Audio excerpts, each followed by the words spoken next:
Hello, Assalamu alaikum. This is Fazul Wahab. You are watching my YouTube channel, and we will be continuing the same exercise which we did in the previous video.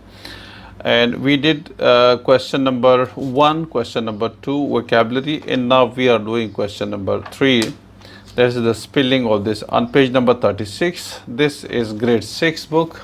Okay, grade 6 English book, Cambridge Express English for Schools, or student book 6. Now we are doing exercise, the same exercise which we did in the previous year, but the remaining question we will try to complete these remaining questions today. So the question which is still remaining is spellings. We will take start from here. Spelling. The spellings of the following pairs of words are commonly confused. Lose means to misplace, and lose not firmly attached. So there are two different words that can be pronounced same, but they are confused. So lose means to misplace, and second lose means not firmly attached, ढीला जिसको हम कहते हैं, ठीक है। एक को हम कहते हैं जो चीज़ खो जाए उसको हम लूज कहते हैं, ठीक है, और दूसरा जो चीज़ ढीला हो, ढीली चीज़ हो, ठीक है ना, कपड़े ढीले हो, खुले हो, उसको हम लूज कहते हैं, ठीक है। Second command to order, order देना, और third command means to speak highly of, किस चीज़ के बारे में ज़ोर से बोलना, ठीक है। नंबर नेक्स्ट है proceed to move forward. Proceed means आगे बढ़ना, ठीक है, to move forward. And precede means to come before something, before someone, ठीक है, मतलब किसी से पहले आ जाना। जैसे 8 come before, 8 precedes 9, 9 precedes 10, 10 precedes 11, मतलब 10 11 से पहले आता है तो प्रीसीड लगेगा, ठीक है, पहले आ जाने को हम प्रीसीड कहते हैं। तो ये वर्ड हमने इनको यूज करने हैं नीचे जो फिल इन द ब्लैंक्स है इसके अंदर। देखिए पार्ट 1 के अंदर ऑलरेडी आपके लिए हो चुका है ये। This dress is too loose for you, कहते हैं कि ये जो ड्रेस है आपके लिए बहुत ज़्यादा लूज है। Number 2 for you, the guest were requested to the dining area. क्या आएगा? गेस्ट को रिक्वेस्ट किया गया डाइनिंग एरिया की तरफ बढ़ जाएं, प्रोसीड। क्या होगा? प्रोसीड, दिस वर्ड्स, प्रोसीड, आगे बढ़ना, to move forward. The guest were requested to move forward to the dining area, to proceed to the dining area. You got this one? Part 3 for you, and the train take care and don't dash the wallet, and don't lose the wallet. Train में भाई चोरे चकारे होते हैं, तो भाई आप लोग अपने पर्स का, अपने जेब का खुद ख्याल रखें, ठीक है, ट्रेन में, क्योंकि जेब कतरे वगैरह होते हैं, तो इसलिए आप लोग अपने वॉलेट का ख्याल रखें और लूज ना करें उसे, ठीक है, खो ना दे उसको। Number 4, the chief dash the worker, the chief commanded the workers to leave the building. Commanded the workers, workers से चीफ ने कहा, कमांड, हुक्म दिया कि भाई बिल्डिंग को छोड़ दें, बिल्डिंग से निकल जाए। Number 5, the formal award ceremony was preceded, पहले आना। कहते हैं जो फॉर्मल अवार्ड सेरेमनी थी वो परेड से पहले कर दी गई। The formal award ceremony was precede by a parade, parade से पहले अवार्डिंग सेरेमनी की गई। Number 6, the teacher dash us for और excellent performance in the test, so the teacher commend us for our excellent performance in the test. So this was the question which has been done. Now grammar section is here. We will discuss the grammar section. This is the grammar section. It's expressing necessity. We use need to and have to express necessity in obligation. देखिए दो चीज़ें, need to ज़रूरत के लिए इस्तेमाल, भाई किसी चीज़ की ज़रूरत हो तो उसके लिए हम क्या कहते हैं? need to। और obligation ड्यूटी, ज़रूरत, मस्ट करना, भाई हमें नहीं करना है, ये चीज़ होना ही होना है, उसके लिए हैव टू या हैज़ टू। हैव टू कब लगता है? आई, वी, यू, दे, या कोई प्लूरल नाउन हो, आई हो, वी हो सब्जेक्ट, यू, दे ये सब्जेक्ट हो, या कोई प्लूरल नाउन हो, सम प्लूरल नाउन, ठीक है, जमा जिसको हम कहते हैं, बहुत सारी चीज़ें हो, तो उसमें फिर हम क्या करेंगे? हैव टू यूज़ करेंगे। अगर सिंगुलर नाउन है या ही, शी, एट है, ही, तो हैज़ टू लग जाएगा, ठीक है। जैसे क्वेश्चन दिया, we need to preserve the environment, हमें एनवायरनमेंट को प्रिजर्व करने की ज़रूरत है, ठीक है, ये ज़रूरत है, वरना फिर ग्लोबल वार्मिंग और बढ़ेगी। ठीक है, और we have to harvest rain water, हमें ये मजबूरन करना पड़ेगा, हर सूरत में वाटर को सेव करना पड़ेगा। तो आगे चीज़ें हैं, fill in the blanks in the sentence below with need to, has to or have to. We have to bring back the age-old water harvesting system. We have to, क्योंकि इसके बगैर गुजारा नहीं है। ठीक है, तो एक तो ये हो जाएगा। The existing water resources dash be harnessed to prevent water wars for of future। जो एग्जिस्टिंग वाटर रिसोर्सेज है वो कहते हैं इसका अब हमें क्या करना पड़ेगा, be harness to prevent water wars of the future है, need to be harness to prevent water wars of the future. इसकी ज़रूरत है, अगर आपने दुनिया मुस्तकबिल में पानी के ऊपर जंगें रोकनी है तो जो वाटर है, मौजूदा जो वाटर रिसोर्सेज है, इसका इससे इस्तेमाल करना है। Number C, we dash we need to make effort to maintain ponds, wells, rivers and wetlands। ठीक है, और number D, every individual singular है ना, तो has to लग जाएगा। every individual has to stop wasting water, लाजमी उसे वाटर को सेव करना है, ज़ाया करने से बचाना है। Number last one, this has to be done या have to be done देखना पड़ेगा कि प्लूरल क्या है। to be done to end the acute water scarcity in the country, this has to be done to end the acute water scarcity in the country। मुल्क के अंदर पानी की किल्लत को दूर करने के लिए हमें रेन हार्वेस्टिंग लाजमी करनी पड़ेगी। You got this one, so has to आ जाएगा। ठीक है, तो ये हमारे पास ये वाला ख़त्म हो गया। ठीक है, अब आ जाइए क्वेश्चन नंबर नेक्स्ट में हम जो है ये कर लेते हैं। Okay, expressing possibility.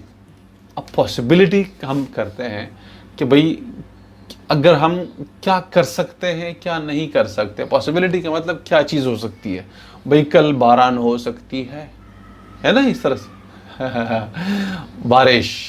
ठीक है, टुमारो रेन कैन रेन। ठीक है, तो कल बारिश हो सकती है, ज़रूरी नहीं कि हो जाए, लेकिन कल बारिश हो सकती है। बारान पश्तो में कहते हैं उसको। ठीक है, बारिश को तो चल जाता है इसमें भी, सही है। तो कल बारिश हो सकती है, तो ये एक पॉसिबिलिटी है। ठीक है, अच्छा, एक दूसरी पॉसिबिलिटी हम ये कह सकते हैं कि भाई मतलब ये है कि हमारे मुल्क के हालात बेहतर हो सकते हैं। ठीक है, आजकल ख़राब है, इकोनॉमी का मसला आ रहा है बहुत ज़्यादा। ठीक है, टेररिज्म का मसला है, लेकिन ठीक हो सकते हैं इंशाल्लाह। ठीक है, ठीक होंगे।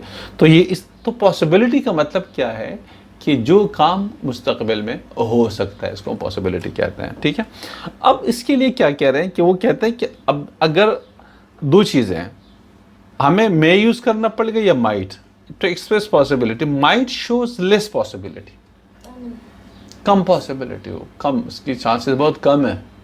कल बारिश की चांसेस बहुत कम है। ठीक है, मतलब 20% पर कम, बहुत कम तवक्को है बारिश की। ठीक है, पॉसिबिलिटी बहुत कम है, तो माइट यूज़ होगा।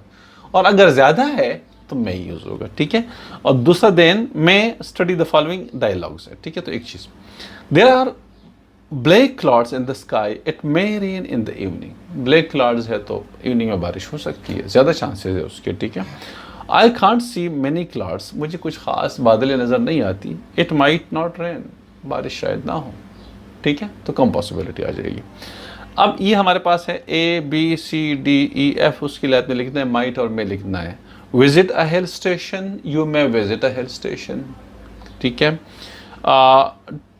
टेक स्विमिंग लेसन्स है, you might not take swimming lessons, कुछ खास ज़रूरत नहीं है, शायद मैं ना लूँ, तो यू माइट नॉट टेक। ठीक है, स्विमिंग लेसन्स तो माइट आ जाएगा। वॉच मैनी मूवीज़ है, ओके, आई मे नॉट, बहुत सारी मूवीज़ का क्या करना है, so I may not watch any movie. ठीक है, अच्छा, ये मेरे ख्याल है कि दूसरे पेज पे गिवन भी है, तो हम उसको ज़रा उधर से भी डिस्कस कर लेंगे। ठीक है, मे आ जाएगा। रीड मैनी बुक्स है, तो ये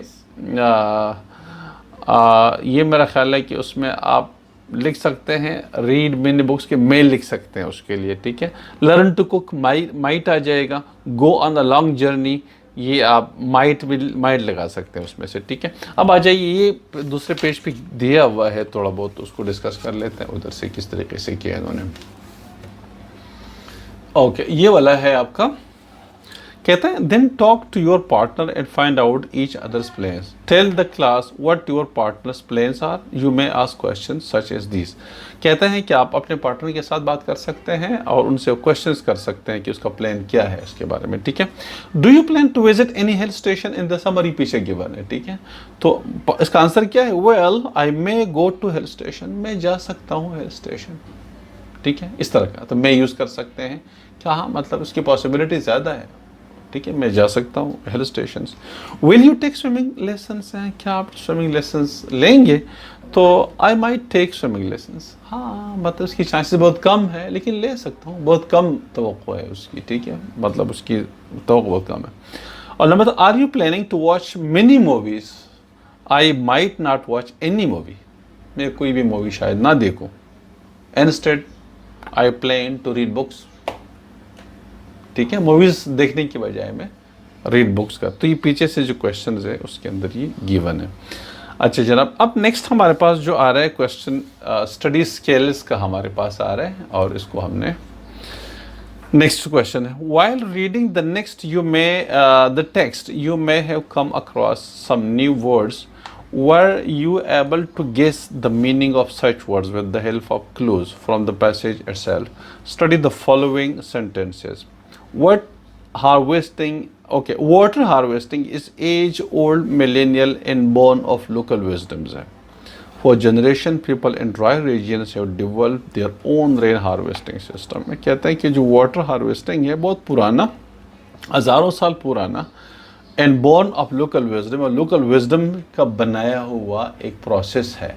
लोकल विजडम का मतलब आम लोगों ने, कोई साइंटिफिक तरीके से नहीं है, आम लोग आपस में उसने कहा क्या पानी स्टोर करना है, ठीक है, आम लोग लोकल विजडम कहते हैं उसको। हर गांव में लोग अपना हार्वेस्टिंग करते हैं, ठीक है, लोकल विजडम। तो अभी कहते हैं कि अब आपके पास इसमें जो वर्ड्स आ रहे हैं, एज ओल्ड आ रहा है, मिलेनियल आ रहा है, एज ओल्ड बहुत पुराना, मिलेनियल हज़ारों साल पुराना, ठीक है। फॉर जनरेशंस मतलब नस्लों तक, जनरेशंस नस्लों, people in dry region had developed their rain harvesting, नस्लों तक ये काम चलता रहा, लोग अपने हार्वेस्टिंग करते थे, रेन हार्वेस्टिंग करते थे, ठीक है। अब ये चीज़ें दी हुई है, as old, millennial, for generation, तीनों की सेम मीनिंग है, ठीक है। और क्या है meaning, for thousand of years है, उसका मतलब ये आ रहा है, ठीक है। इस तरह से वो ये कह रहे हैं कि the keywords are as old in for generation, we usually relate phrases such as local wisdom with something very old, millennial comes from millennium which means a period of 1000 years है, तो मिलेनियम का मतलब क्या, 1000 years है। Local wisdom का मतलब आमतौर पर हम रिलेट करते हैं बहुत पुरानी चीज़ों के साथ, ठीक है, आजकल तो साइंस का दौर है, तो ये पुराने ज़माने में साइंस जब नहीं होता था तो लोग लोकली काम करते थे, इस तरह से गांव में लोग जमा हो गए कुछ इस तरीके से करते थे, ठीक है। Now read this sentences and guess from the meaning of the word in board. देखिए, rain harvesting is participatory, participatory का मतलब शामिल होना, किसी रेन वाटर के अंदर जब हार्वेस्टिंग करेंगे तो उसमें हर बंदा, घर के सारे अफराद शामिल होते हैं, पड़ोस में सारे लोग शामिल होते हैं, हर बंदा, जब बारिश हो रही है हर बंदा लगा हुआ होता है, पानी स्टोर कर रहा होता है, ठीक है। तो ये पार्टिसिपेटरी के लिए वो कह रहे हैं कि what are the words that can help you guess the meaning of participatory, fill in the boxes below and guess the meaning, ठीक है हमारे पास। हाँ, अब हम क्या करेंगे कि नेक्स्ट जो है वो इसी पेज पे ये एक्टिविटी है जो कि हमने कंप्लीट करना है, ठीक है, ये वाला। ओके, इसमें देखिए नंबर 1 पार्टिसिपेटरी दरमियान में दिया हुआ है, सेम मीनिंग क्या हो सकती है उसके लिए, पार्टिसिपेटरी शेयरिंग, सब शेयर करते हैं, एक हार्वेस्टिंग हो रही है, सब शेयर कर रहे हैं, सभी लगे हुए हैं, हर एक बंदे जो काम कर रहे हैं। और इन्वॉल्वमेंट, पार्टिसिपेशन, इन्वॉल्वमेंट, शेयरिंग, ये सेम मीनिंग आती है। तो शेयरिंग, पार्टिसिपेटरी, इन्वॉल्वमेंट, ठीक है। और इसमें टेक पार्ट आ जाएगा, टेकिंग पार्ट, ठीक है, टेकिंग पार्ट आपके पास इसकी मीनिंग आ जाएगी। तो ये आप पेंसिल से कर दें, मैं तो रिपीट कर देता हूँ, pencil, we don't have the pencil right now here. Okay, so here is sharing, here is involvement, and take part, taking part, ठीक है। तो sharing, participatory, involvement, taking part. So this exercise is now over. In the next video we will be starting I am only a child. You will learn about this lessons and then we will do the exercise. So for today it's over. Thank you.